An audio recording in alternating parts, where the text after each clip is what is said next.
Hello अस्सलाम वालेकुम दोस्तों। तो यार क्या हाल है। आज की इस वीडियो में हम बात करेंगे कि भाई स्पेक क्या होता है। ठीक है, स्पेशल पर्पस एक्विजिशन कंपनी। ठीक है, special purpose acquisition company is form to raise money through an initiative public offering, जिसे हम नॉर्मली आईपीओ भी कहते हैं, टू बाय अनदर कंपनी और बिजनेस।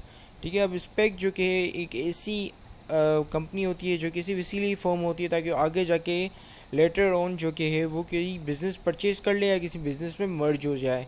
ठीक है, these companies are also known as the blank check companies because they have bunch of money that they had raised. Now they can go and invest in any new startup or many or merge with the new company. अब ये company क्या करती हैं, ये company जो कि सिर्फ इसीलिए फॉर्म होती हैं ताकि वो जो कि किसी दूसरी कंपनी को या किसी स्टार्टअप को जिनके पास जो कि एक अच्छा आइडिया हो, एक परफाउंड आइडिया हो, एक साउंड उनका बिज़नेस हो, तो वो उस बिज़नेस को जाके परचेज़ कर लेती हैं। ठीक है, अब परचेज़ करने के बाद जो स्पेक कंपनी होती है उसका नेम जो कि है वो चेंज हो जाता है। ठीक है, फिर वो किसी भी नाम से जो कि वो फॉर एग्जांपल स्टॉक एक्सचेंज में लिस्टेड होती हैं। फिर जब वो जो कि बिज़नेस अपना जो कि है दूसरा बिज़नेस जो कि परचेज़ कर लेती हैं, स्टार्टअप में जो कि वो परचेज़ कर लेती हैं, तो फिर जो कि उनका नेम भी चेंज हो जाता है। ठीक है, अब हम जानेंगे कि भाई ये स्पेक बनते क्यों हैं और दूसरी कंपनीज जो कि है वो स्पेक के ज़रिए किस तरह जो कि है पैसे रेस करती है, किस तरह जो कि है अपने शेयर्स इशू करती हैं स्पेक के ज़रिए। ठीक है, एक तो आईपीओ होता है जिसमें जो कि है आपको अंडर राइटर के पास जाना पड़ता है, जो कि नॉर्मली अमूमन जो कि है वो इन्वेस्टमेंट बैंक्स होती हैं, लेकिन आपके पास जो कि अभी एक अल्टरनेटिव आ गया है स्पेक का। ठीक है, बहुत सारी कंट्री में इस तरह होता है कि लोग जो कि है अंडर राइटर्स के पास या अपना जो कि है अंडर राइटर के पास या आईपीओ में इतना ज़्यादा नहीं जाते हैं, इतना ज़्यादा बिलीफ नहीं रखते हैं। ठीक है, वो लोग जो कि है वो स्पेक के थ्रू जाते हैं और स्पेक के थ्रू जो कि वो अपनी इक्विटी से जो कि है पैसा रेस करते हैं। ठीक है, तो चले हम आगे जानते हैं कि भाई ये किस तरह होता है और किस तरह जो कि है इस स्पेक को जो कि किस तरह आईपीओ का ही बेसिकली ये स्पेक जो कि आईपीओ का अल्टरनेटिव है। ठीक है, अब इससे क्या फ़ायदे होते हैं और क्या कहते हैं किस तरह जो कि ये वर्क करता है इसको हम जानते हैं। ठीक है, at the time of their IPO SPAC have no existing business operating और even state targets for acquisition. ठीक है, अब जब एक कंपनी जो कि है वो एज अ स्पेक फॉर्म होती है, ठीक है, तो उसके पास ना तो कोई जो कि है एग्जिस्टिंग बिजनेस होता है, ना ही उसके पास जो कि है कोई ऐसा टारगेट होता है कि हम किसको जो कि ख़रीदने वाले हैं। ठीक है, जब फॉर एग्ज़ाम्पल अगर मैं एक अपनी शेल कंपनी एक स्पेक खोल रहा हूँ, ठीक है, और मैं स्पेक के थ्रू जो कि सबसे पहले मैं क्या करूँगा, अब मुझे एक स्पेक कंपनी खोलनी है। ठीक है, तो मैं जाऊँगा एक कंपनी किसी भी नाम से जो कि है रजिस्टर कराऊँगा और जाके आईपीओ उसका लॉन्च करूँगा। आईपीओ लॉन्च करने के बाद जो कि है मैं रोड शो पे जाऊँगा और रोड शो पे जाकर मैं अपनी कंपनी को जो कि है उसकी मार्केट बनाऊँगा, उसको मार्केटिंग करूँगा और फिर लोग जो कि है मुझे पैसा देंगे। ठीक है, वो पैसे से जो कि है मैं कोई बिज़नेस स्टार्ट नहीं करूँगा बल्कि कोई बिज़नेस परचेज करूँगा और उस बिज़नेस का जो कि नाम होगा वो फिर जो कि है अपनी अपनी कंपनी के नाम से चेंज कर लूँगा। ठीक है, तो स्पेक्स बेसिकली यही करते हैं। ठीक है, हम थोड़ा और फर्दर डिटेल में पढ़ते हैं। ठीक है, investor in SPAC can range from well known private equity funds to the general public. अब इन्वेस्टर्स जो कि स्पेक से होते हैं वो जो कि है प्राइवेट इक्विटी फंड्स से जो कि है जर्नल पब्लिक की तरफ आ जाते हैं। फॉर एग्जांपल जो कि कोई ऐसी कंपनी है जो कि प्राइवेट कंपनी है, अब उसको भी जो कि है पब्लिक कंपनी बनना है, यानी कि आईपीओ लॉन्च करना है जो कि जर्नल पब्लिक खरीद सके, तो वो भी जो कि इस स्पेक का फ़ायदा उठा सकती हैं। ठीक है, अब SPAC have 2 years to complete and acquisition और they must return their funds to investors. अब एक स्पेक कंपनी के पास सिर्फ 2 years होते हैं, 2 साल के लिए जो कि है उसको कैसे भी करके कोई बिज़नेस ऑन करना होता है, कैसे भी करके जो कि है कोई बिज़नेस ख़रीदना होता है, नहीं तो फिर उसको जो कि वो पैसे जो कि अपने इन्वेस्टर्स को वापसी कर देगी। ठीक है, अब हम आ जाते हैं इसको थोड़ा प्रैक्टिकल पे आ जाते हैं। ठीक है, भाई इनसे मिलो, ये हैं क्या कहते हैं मोहम्मद अली। ठीक है, अब मोहम्मद अली की जो कि एक बिज़नेस है या एक प्राइवेट कंपनी है जिसका नाम है टाइजन शूज़। ठीक है, टाइजन शूज ZX, ठीक है। अब क्या कहते हैं, अब इनको जो कि है अपना IPO लॉन्च करना है जो कि जर्नल पब्लिक खरीद सके, ठीक है। और इनको जो कि है अपने इस बिज़नेस को एज अ कंपनी रजिस्टर करके स्टॉक एक्सचेंज पे लिस्टेड होना है, ठीक है। अब ये बंदा क्या करेगा?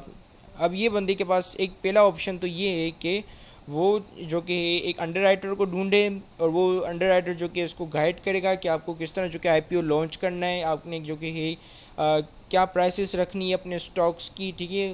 और वो डिमांड और सप्लाई को देखकर ये सब जज करेगा कि मार्केट में क्या डिमांड और सप्लाई चल रही है, और उसके हिसाब से आपने जो कि किस प्राइस में जो कि बेचना है अपना शेयर, ठीक है।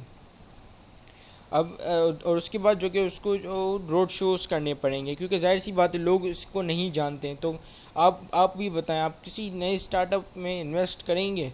नहीं करेंगे ना। अब अगर कोई बंदा आ जाता है, नया नया बंदा है, नया नया मार्केट में आया है, ठीक है, नई नई कंपनी वो लॉन्च कर रहा है, वो बंदा, आप उस बंदे को नहीं जानते, you don't know that person, और वो पर्सन आके आपको बोलता है कि भाई मैं ये कंपनी फॉर्म करने जा रहा हूँ, अपने बिज़नेस को कंपनी करने के लिए जा रहा हूँ, मुझे जो कि है फ़ंड्स की ज़रूरत है, और मैं वो फ़ंड्स जो कि वो इक्विटी के थ्रू रेस करना चाह रहा हूँ, यानी कि अपने जो कि एग्जिस्टिंग बिज़नेस है उसको जो कि कंपनी में कन्वर्ट करूँगा, और उसके जो कि शेयर्स बेचूँगा, और शेयर से आए हुए पैसे को अपने बिज़नेस में और इन्वेस्ट करूँगा, ठीक है। तो ये जाके उसको बोलना पड़ता है रोड शो के थ्रू, ठीक है। Launching N IPO requires lot of paper work and it's cost of acquiring the capital is also so high. जाहिर सी बात है उसको जो कि है अंडर राइटर को फ़ीस देनी पड़ेगी, इन्वेस्टमेंट बैंक को फ़ीस देनी पड़ेगी, रोड शो के लिए उसको जो कि है पैसे जमा करने पड़ेंगे, पैसे लगाने पड़ेंगे, ठीक है।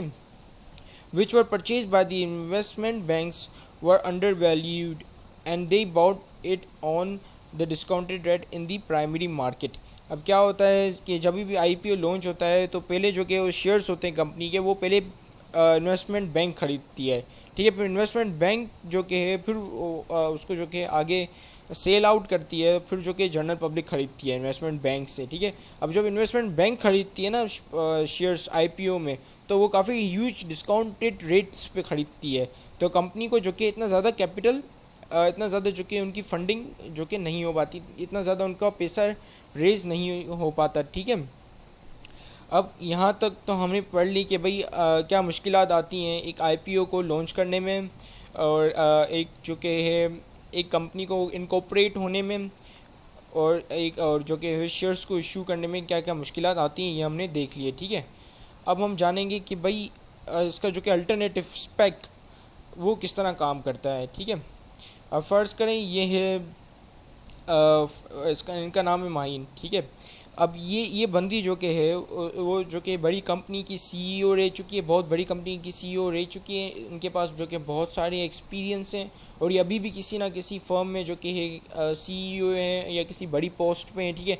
इनके पास काफ़ी डिग्रीज हैं, इन्होंने काफ़ी पैसे कमाए हैं, ठीक है। लोग इन पे जो कि काफ़ी ट्रस्ट करते हैं और मानते हैं कि भाई हाँ इस बंदी में जो कि मैनेजमेंट स्किल्स हैं, हाँ इस बंदी में जो कि है वो पोटेंशियल्स हैं जो कि वो जान के किसी सही जगह पे पैसा इन्वेस्ट कर सकती है, और सब लोग तैयार हैं इसको पैसे देने के लिए, ठीक है। अब ये जो कि है इस बंदी का ये करेक्टरिस्टिक बना हुआ है।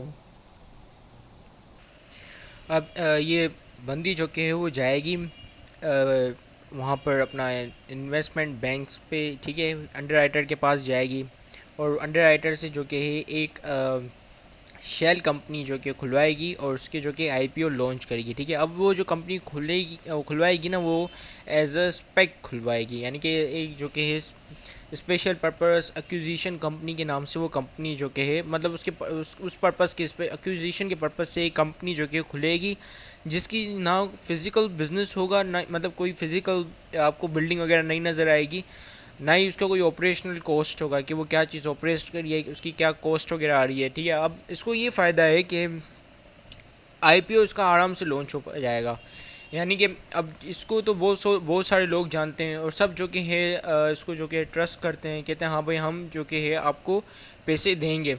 तो इससे क्या होता है, जब वो कंपनी जो कि न्यू IPO लॉन्च करती है अपना, और आप जो कि किसी वो किसी ऐसे CEO के थ्रू जा रही होती है, किसी ऐसे पर्सन को थ्रू जा रही होती है IPO, जिसको जो कि काफ़ी लोग जानते हैं और वो काफ़ी कामयाब पर्सन है, तो लोग जो कि उस पर ट्रस्ट करते हैं और अपने मतलब पैसे इजीली दे देते हैं, ठीक है। कोई डिस्काउंट वगैरह में नहीं। और जाहिर सी बात है, अगर इसका जो कि है एक्सपीरियंस इतना है तो उसे ये भी पता होगा कि अंडर राइटर से किस अंडर राइटर भी इनकी जो कि है उसमें होंगे, जानने में होंगे, और इसको भी पता होगा कि क्या प्रोसीजर है और everything, each and everything she will know. और उसके बाद जो कि इसको काफ़ी आसानी होगी ये सब कुछ करने में, जो एक नॉर्मल बंदे को नहीं हो पाएगी। ठीक है। Now let's suppose that she went to the underwriter and accounted the IPO, announce लिखा हुआ है, announce the IPO and collected all the amount from the issues of shares of shell company. ठीक है। It easy for her as the people trust her with their money. इसके लिए, इनके लिए काफ़ी आसान है, क्योंकि लोग जो कि है जाहिर सी बात है ट्रस्ट करते हैं इसके ऊपर। ठीक है। अब फॉर एग्जांपल इसने जो कि एक कंपनी बनाई जिसकी ना कोई फिज़िकल जो कि है ना कोई फिज़िकल प्रॉपर्टी है।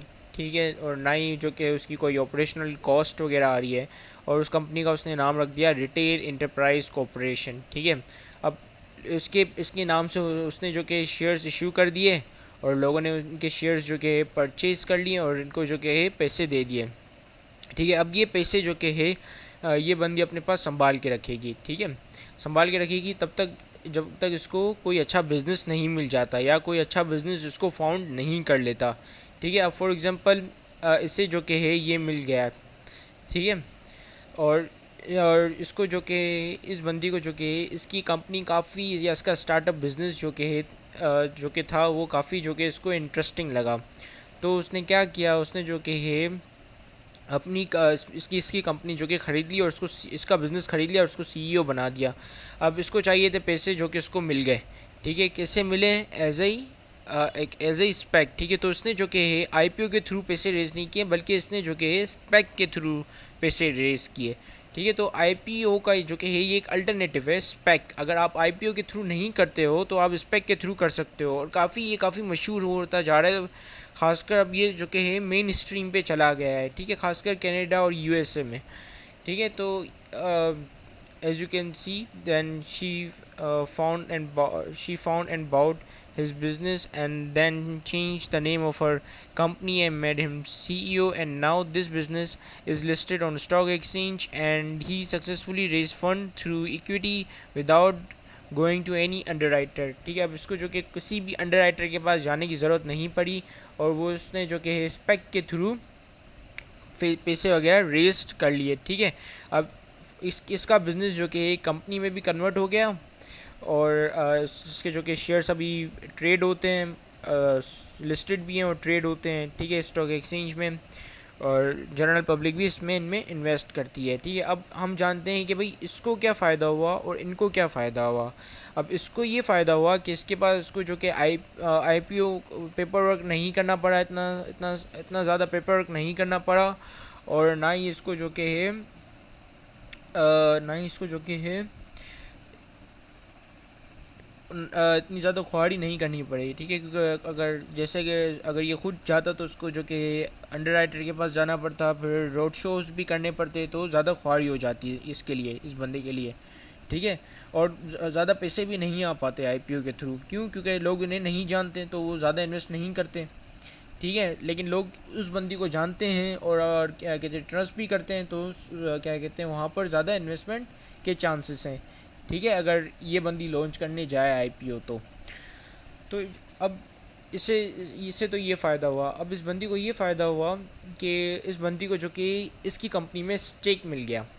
ठीक है। कंपनी का ओरिजिनल सीईओ तो यही है, लेकिन इन्वेस्टर ये हैं। ठीक है। ज़्यादा स्टेक होल्डर या बोर्ड ऑफ डायरेक्टर जो कि है वो ये हैं।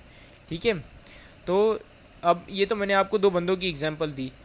इसी तरह ही एक पूरी कंपनीज होती हैं, जिसमें से 5-6 लोग होते हैं जो कि बड़े पैमाने पे स्पेक के थ्रू जो कि है फंडिंग रेज करते हैं, और वो जो कि 4 से 5 लोग जो कि बोर्ड ऑफ डायरेक्टर्स होते हैं। ठीक है। तो ये तो मैंने काफ़ी आपको बहुत ही कंसाइज वे में आपको सिंपल वे में समझाया, लेकिन ये चीज़ थोड़ी बहुत कॉम्प्लिकेटेड है। ठीक है। और इसको जो कि है इन्वेस्टर को भी यहाँ पर काफ़ी रिस्क का थोड़ा बहुत सामना करना पड़ता है। अब फॉर एग्जांपल अब आपको पता है कि आप जो कि है एज अ इन्वेस्टर, आप जो कि एक ऐसी कंपनी में इन्वेस्ट करने जा रहे हो, एक ऐसी कंपनी में जो कि एक ऐसी कंपनी का जो कि शेयर ख़रीद रहे हो जो कि फिज़िकली जो कि नहीं बनी है, ठीक है, और जिसकी फ़िज़िकल प्रॉपर्टी नहीं है, उसको जो कि है किसी बिज़नेस को अभी तक उसको किसी बिज़नेस को अभी तक ख़रीदना, मतलब ख़रीदना नहीं है, ठीक है, उसको ख़रीदना है।